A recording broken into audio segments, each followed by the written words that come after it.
3 years ago, at a New Year's party hosted by a friend, I met Vanessa.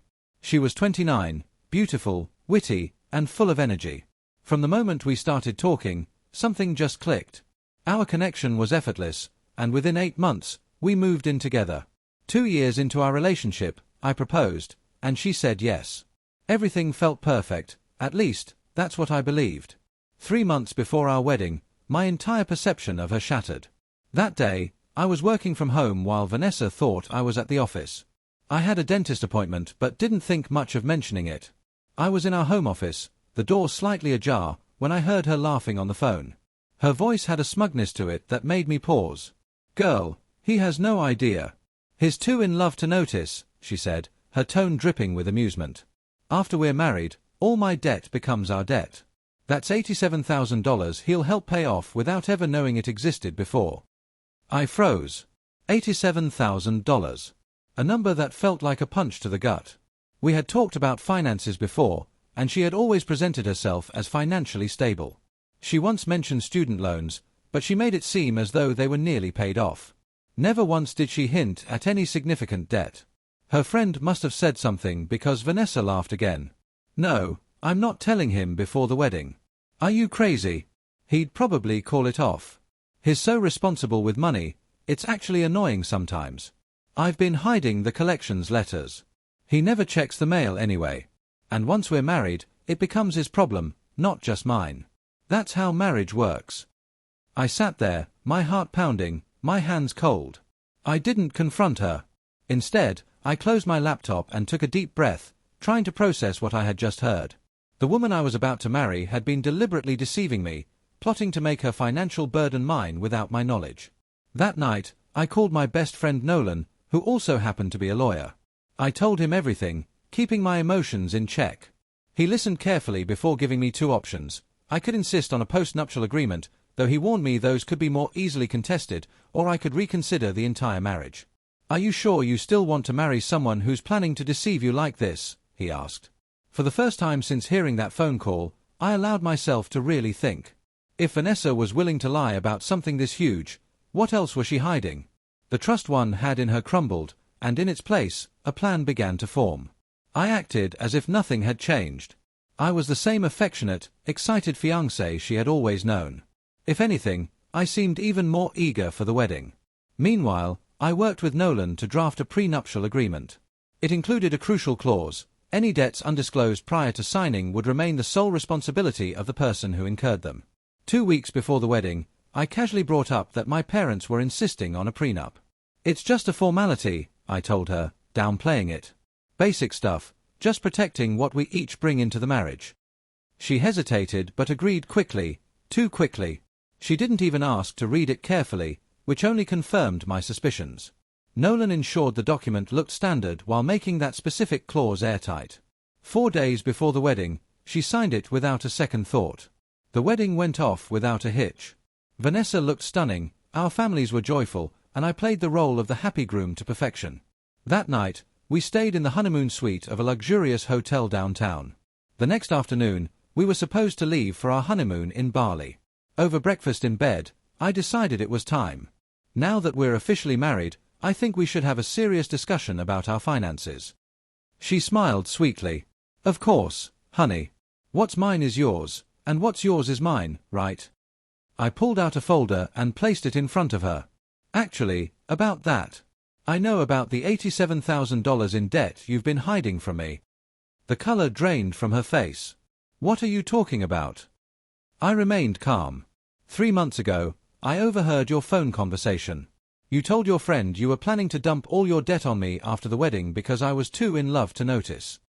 She started stammering, scrambling for an excuse, but I slid the prenup across the table, the relevant clause highlighted.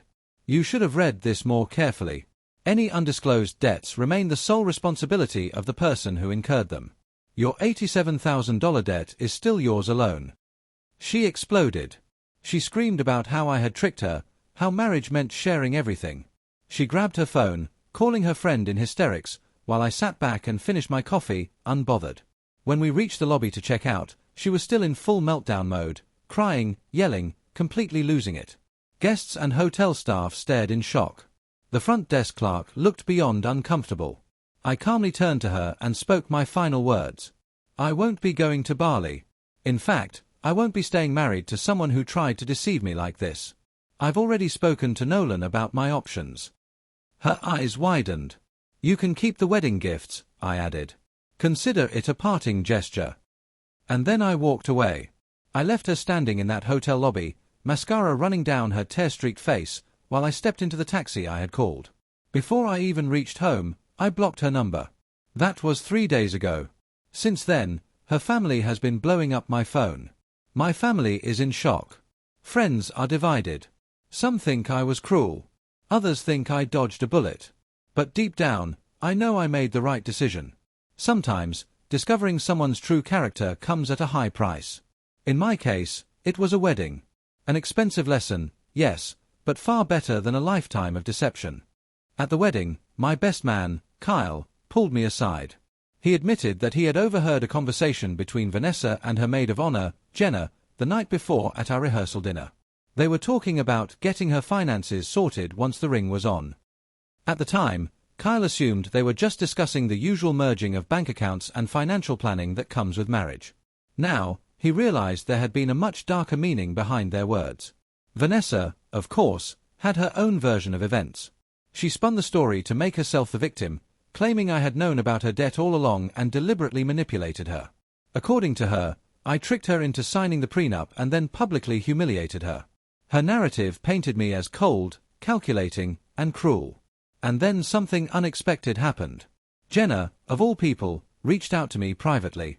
At first, I wasn't sure what to expect, but what she told me was beyond anything I had imagined.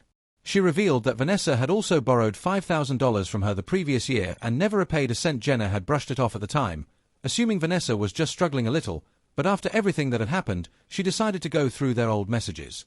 What she found was damning. Vanessa had explicitly laid out her plan in texts to Jenna. She had detailed how she intended to hide her debt until after the wedding, banking on the fact that I wouldn't leave once we were legally bound. The messages contained lines like, "Once we're married, what's he going to do about it?" And worse, "He makes 3 times what I do, he can deal with it." Jenna sent me screenshots, and I forwarded them to our mutual friends who were still on the fence. Most of them immediately stopped speaking to Vanessa. As for the debt itself, it was even more disastrous than I had initially realized. It was a toxic mix of maxed-out credit cards, a personal loan with an outrageous interest rate, and unpaid medical bills that had gone to collections. She had been making only minimum payments on some accounts while outright ignoring others. Looking back, it all made sense: why she always conveniently forgot her wallet when we went out to dinner, why she was vague whenever we talked about money. Some people asked about the honeymoon. I managed to get a partial refund for the Bali trip. Instead of dwelling on what could have been, I decided to do something for myself. I planned a solo trip to Thailand. I had never been, but I had heard incredible things about the country, and it was far more affordable than the honeymoon Vanessa and I had originally booked. One unexpected bright spot in all of this was reconnecting with Morgan, an old friend from college.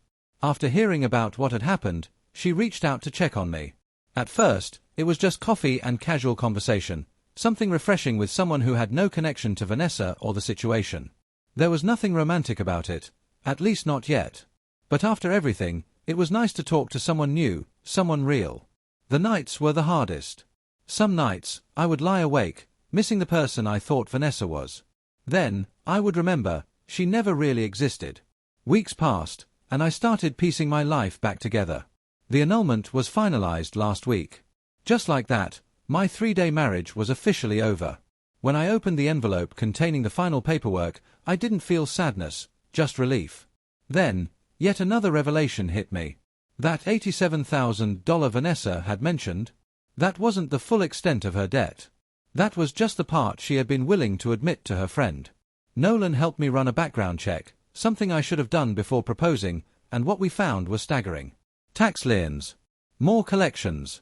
The real total was closer to $115,000. A bullet dodged doesn't even begin to describe it. I sold my wedding ring and used the money for my Thailand trip. For 2 weeks, I island hopped, went diving, and ate some of the best food I'd ever had. One evening, sitting on a quiet beach watching the sunset, I realized something. I hadn't thought about Vanessa all day. That was the moment I knew I was going to be okay. As for Vanessa, she had to move back in with her parents. Apparently, she had also been behind on rent for our apartment, something she had never once mentioned. I had always paid my share on time, assuming she was doing the same. Another lie, another deception. She was telling everyone I had left her with crushing debt, conveniently leaving out that it was her debt all along. Meanwhile, my friendship with Jenna had taken an unexpected turn. She filled me in on even more details, things Vanessa had never told me. It turned out Vanessa had been planning this for over a year. She had targeted me specifically after learning about my salary. There were even spreadsheets. Jenna showed me screenshots of calculations Vanessa had done, breaking down exactly how long it would take for me to pay off her debts if we combined finances. She had even factored in my annual bonus and projected raises. She had planned to suggest merging our bank accounts during our honeymoon, assuming I would be relaxed and happy, too swept up in the moment to think rationally. The level of manipulation was chilling. In the aftermath, I started therapy. I needed to work through my trust issues and my own self-doubt. My therapist reassured me that it was normal to question my own judgment after such a profound betrayal. Work became a welcome distraction. Last month, I got promoted, something that might have been delayed if I had been buried in Vanessa's financial mess instead of focusing on my career. As for Morgan and me, we had continued spending time together. What started as friendship had slowly begun to turn into something more. She knew everything about what had happened and never pressured me to move faster than I was ready for. We were taking things slowly, but it felt right. The best part? She was honest. Brutally honest. Sometimes to a fault. On our third date, she jokingly pulled up her credit report and showed it to me. We both laughed at the dark humor of it, but I appreciated the gesture more than she could have known. Last weekend, while cleaning out the last of Vanessa's things, I found a list she had made, a wish list of things she planned to buy once we were married. Designer purses. A luxury car. A vacation home. Items that would have cost hundreds of thousands of dollars, things we absolutely could not afford. I stared at the list for a long time. But instead of feeling anger, I only felt pity. Some people said I was cold for the way I handled things. Maybe they were right. But when someone deliberately deceives you about something as fundamental as finances, when they see you as a solution rather than a partner, you have every right to protect yourself. The whole experience cost me about $35,000 between the wedding, legal fees, and other expenses. But the knowledge I gained, that was priceless. Life has settled into a new rhythm now, one that feels far better than I ever expected. The Vanessa chapter of my life feels almost like a movie I watched rather than something I actually lived through. With my promotion and no $115,000 debt weighing me down, I was able to rebuild my savings quickly. I just bought a condo in a neighborhood I've always loved, but couldn't afford when I was saving for a wedding. It's smaller than the house Vanessa and I were looking at, but it's mine. And that means more to me than anything.